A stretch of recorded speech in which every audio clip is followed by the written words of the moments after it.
this video, I'm going to be teaching you how to get backgrounds on Roblox. You're going to be needing to use Google Chrome for this, so open up a new tab and search up Chrome Web Store. Once you do that, you're going to click it and search up stylish.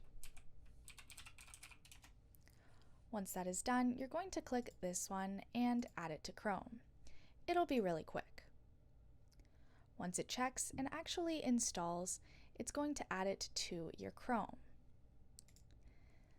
Then, once you're done that, all you have to do is go up to your URL bar and click on and copy that part of the URL. Search it on a second tab and search your style. You're going to type in Roblox. Once you're done that, you can browse all of the styles that are actually available for you. I like this one. I'm going to click it and click Install Style.